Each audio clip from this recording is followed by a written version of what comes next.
Hi guys! So welcome to another unboxing of some of the affordable items and gadgets na makikita natin online. Today we'll be unboxing this F122 mini pocket size foldable survival tool. And ito ay na-order ko from Lazada worth 249 pesos. So now let's check it out.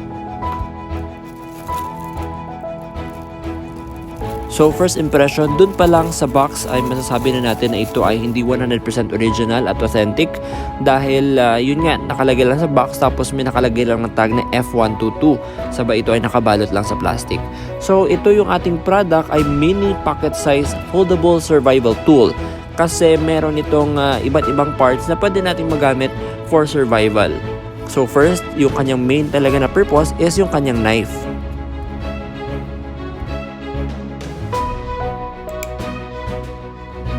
Sa knife blade na ito, meron nakalagay na Browning. Yun yung maybe brand na gusto nilang i-copy. At mapapansin din natin na matalas din talaga at matalim yung kanyang knife blade. At mamaya itatry natin kung gaano ba talaga ito katalas. When it comes to the grip naman sa paghawak ng knife na ito, masasabi naman natin na saktong-sakto lang siya sa kamay ko. And it could support my grip if in case I want to exert an extra force.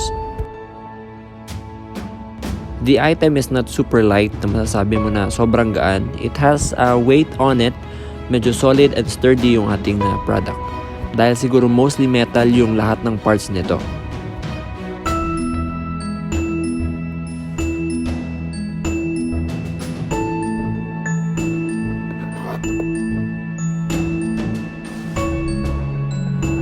At the bottom portion, meron itong glass breaker at meron itong belt cutter.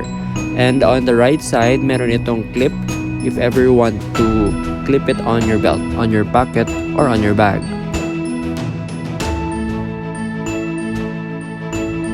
And now let's check what this knife can do.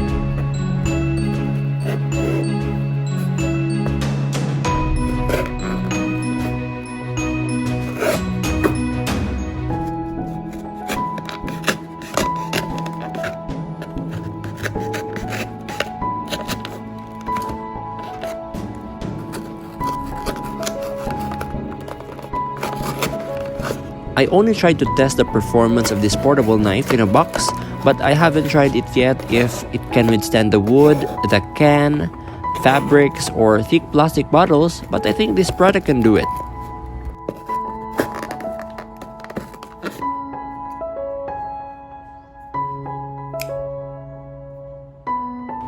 When it comes to the ease of its foldability, I can say it's smooth when you open it, but when you try to close it, you really need to exert a little effort and also a little care so that you won't cut your skin.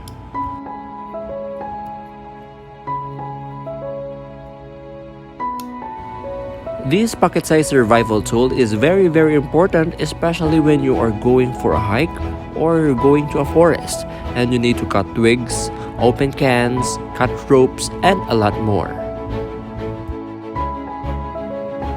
For more unboxing of cheap and useful gadgets available online, subscribe to my channel and click the bell icon for notification of my latest videos.